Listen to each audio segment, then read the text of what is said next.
Hi everyone, welcome back. Thanks for joining us today. We've got a brand new story to share with you, so let's begin. My name is Jake, and for the past 10 years, I was married to a woman named Natalie. If you had asked me a few years ago, I would have told you I had a good marriage. Turns out, I was dead wrong. Natalie was planning to leave me, thinking she'd walk away with half of everything. She thought she had it all figured out. But what she didn't know was that I was 3 steps ahead. I guess if I'm being honest, things weren't always bad between me and Natalie. When we first got together, she was sweet and attentive. Back then, I actually felt like she was proud to be with me. But over time, things changed. She started picking at me. At first, I brushed it off as playful teasing. But then it got worse. She'd compare me to other men, coworkers, friends, even strangers. Why can't you be more ambitious like James? You see how Kevin takes his wife on vacations? Must be nice. Frank always knows how to fix things around the house. You should learn from him. It was always someone else. Someone taller, someone richer, someone better. At some point, I realized that no matter what I did, it was never enough for her. If I worked late, I wasn't making enough money. If I came home early, I didn't have enough drive. If I bought her gifts, I was wasting money. If I didn't, I was neglecting her. There was no winning. And trust me, I tried. The only reason I didn't walk away sooner was because of our daughter. I wasn't about to let my kid grow up in a broken home if I could help it. So I stayed. I put up with the passive-aggressive behaviors. One regular Saturday afternoon, I was sitting in the living room flipping through my phone when my daughter walked up to me with that hopeful little smile kids get when they're about to ask for something. "Daddy, can we get ice cream?" she asked, eyes wide, already trying to win me over. I chuckled and shook my head. "Sweetheart, you know ice cream isn't good for you all the time. Too much sugar." It was something I'd told her 100 times before. But this time, instead of pouting or trying to negotiate like she usually did, she just shrugged and said, "But Uncle Ben always gets me ice cream." Everything in me went still. I forced myself to stay calm, to act normal. But who the hell was Uncle Ben? Trying to keep my voice light, I asked, "Oh yeah, who's Uncle Ben?" She didn't even hesitate. "Mummy's friend. He comes when you're at work or when you go on your trips. He buys me ice cream and cookies." I was speechless. A kid her age doesn't lie about things like that, especially not with that much casual honesty. In her mind, there was nothing wrong. I forced a smile. "Oh, I see. That's nice of him." She nodded and ran off to play, but I just sat there. My wife, Natalie, had a male friend who came over when I wasn't around. I didn't ask her about it right away. Instead, I did something better. I started paying attention to Natalie's behavior, and that's when I noticed some things. She was leaving the house a lot more than usual, always claiming she had some errand to run, but she'd be gone for hours. Trips to the gym that somehow lasted half the day. Sudden plans with friends she never mentioned before. And whenever I asked simple questions like, "Where did you go?" or "Why did that take so long?" she'd get defensive, like I had no right to even ask.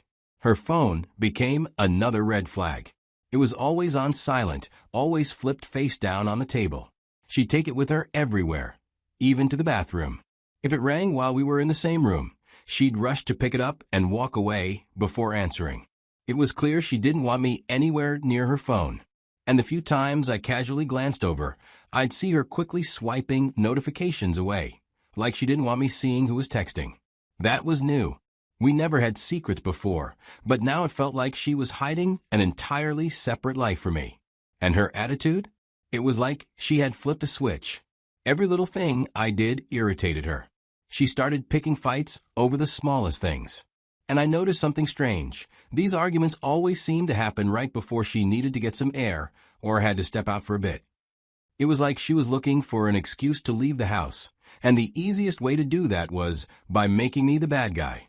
When I never suspected her of infidelity, I kept trying to fix things.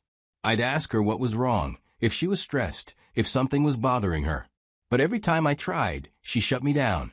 But when I started observing these patterns, I stopped asking. One night, I was sitting at the desk in our bedroom, trying to jot down some notes, when I realized my pen had run out of ink. I glanced around, looking for a spare, And that's when I saw Natalie's handbag sitting open on the dresser. I reached inside, my fingers brushed against something small and plastic. I pulled it out without thinking. It was a prescription bottle. At first, I barely even registered what I was holding. The name of the medication didn't ring a bell, so I grabbed my phone, typed it into Google, and within seconds, I got something. The medication was used to treat sexually transmitted diseases. I hadn't been with Natalie in months. If she was taking this, it could only mean one thing. Natalie was sleeping with someone else. I heard the water shut off in the bathroom. I put the bottle back, exactly where I found it.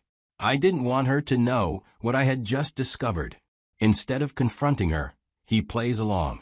Texas is a fault-based divorce state, meaning if I could prove her infidelity, she wouldn't just lose her claim to alimony. She could even end up paying me damages. That realization changed everything. Instead of reacting, I decided to set a trap. The first thing I did in the days that followed was hire a divorce lawyer, someone who specialized in cases like this. He laid out exactly what I needed, proof that would hold up in court. That's when I brought in a private investigator. It took over a month before the PI came back with results, and what he found confirmed my suspicions. She wasn't just cheating, she was bold about it. There were photos of her meeting this guy at places. But the worst part? She had the audacity to bring him into our home. Yeah, you heard that right. When I was at work, she would invite him over. The PI had timestamps of photos and videos showing the guy's car parked in front of our house on multiple occasions. At that point, any lingering feelings I had for her were gone. This was disrespectful. And then there was our daughter. I always suspected she was neglecting her, but now I started seeing just how bad it was. She would leave for hours, sometimes missing bedtime entirely, just to be with him. She was absent. My lawyer made it clear, if I could prove that she was neglecting our child, I could file for full custody. And that's exactly what I planned to do. At this point, she had no idea what was coming. She thought she had me fooled. But in reality, I was already building my case, piece by piece, waiting for the perfect moment to strike. Concerning finance, Natalie wouldn't hesitate to bleed me dry. So I made my move by transferring all my major assets into accounts under my daughter's name. I set them up as college savings funds and structured them legally as inheritance accounts. On paper, everything now belonged to my daughter. And since those accounts were strictly for her future, Natalie couldn't touch a dime. It wasn't as simple as just moving money around. I consulted with a lawyer to make sure everything was airtight, and once it was done, there was no reversing it. This wasn't about being petty. It was about protecting what I had worked for. If I left everything in our joint accounts and asked Natalie for divorce, she would have had every right to claim half of it, maybe even more if she played her cards right. As far as it was set aside for our daughter's future, the money wasn't mine anymore. All I have to do is end up as my daughter's legal custodian of her accounts. I will still have full control. One night, after yet another argument, Natalie finally said the words I had been waiting to hear. I want a divorce. She folded her arms and stared at me, expecting me to beg, to panic, to fight for her. But I didn't. I had been ready for this moment long, before she even thought about saying it out loud. I wanted out just as badly, maybe even more. Instead of arguing back, I just smiled and said, "Okay." That one word threw her off. She blinked, like she hadn't expected it to be that easy. She thought she had the upper hand. In her mind, she was about to walk away with half of everything, plus alimony to keep her comfortable. She had no idea that I had spent months preparing for this exact moment. The next morning, before she could even start talking about how we should divide things fairly, I had my lawyer send her the divorce papers. She was still in her robe when she opened the envelope at the breakfast table. I watched as her expression changed. Her world collapsed in real time. The papers outlined everything. Not only was she not getting alimony, she might even have to pay me damages. For the first time in a long time, she was speechless. She looked at me, eyes wide, as if seeing me for the first time. When the divorce proceedings started, Natalie still carried herself like she had everything under control. She probably thought there would be a way out. But she was wrong. The private investigator had done a thorough job, There were photos with timestamps of her meeting her lover at various locations. And when the court saw it, there was no denying what had been going on. Then came the kicker, the STD medication I took photos of at night. I remember the way her face turned pale when my lawyer presented it. There it was, documented proof that she had been treating an infection she sure as hell didn't get for me. The judge didn't even try to hide his disapproval. Texas is a fault-based divorce state, which means if one spouse is caught cheating, it completely changes the outcome of the case. She was the one who broke our vows. She lost her right to alimony. She had expected a payday. Instead, she got nothing. And to top it all off, because her affair directly led to the divorce, there was a chance she would even have to pay me damages. But the worst blow for her, the one that really shattered her, was when the court ruled on custody. My lawyer laid everything out. The night she left our daughter home alone to meet her lover, the reckless spending, the way she prioritized her affair over her own family. The judge didn't hesitate. He saw her for exactly what she was, an unfit mother. Full custody was awarded to me. No shared parenting, no weekends, no back-and-forth arrangement. Natalie was reduced to a visitor in her own child's life. I had already moved into accounts under our daughter's name, other major assets like the house, structured in a way she couldn't touch. By the time the ruling came down, she had nothing left. When we walked out of that courtroom, she wasn't the same woman who had confidently asked for a divorce. I won't lie, there was a time when I might have taken her back and fixed things for the sake of our daughter. But that time is long gone.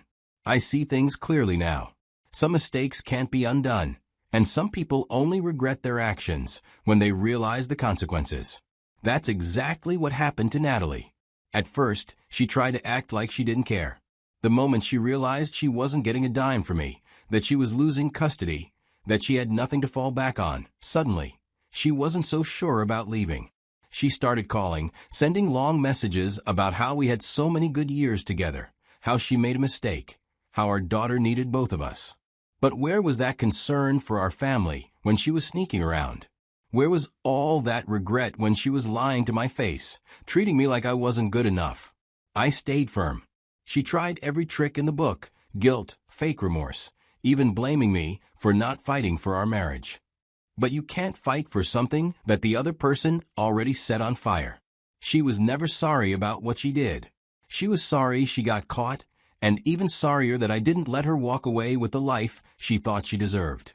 Now, I'm free. And not just legally, mentally, emotionally, financially. I can finally focus on my daughter, on building a life where I don't have to walk on eggshells or wonder what lie I'm being told today. I learned a lot from this. First, never ignore the signs. If something feels off, trust your instincts. Second, always protect yourself, emotionally and financially. If I hadn't taken the steps I did, I would have been the one left with nothing. And third, some people only respect you when they realize they can't take advantage of you anymore. So what do you guys think? Did I handle it the right way? What would you have done if you were in my shoes? Let me know in the comments. And remember, she thought she was playing me. Turns out, she was playing herself.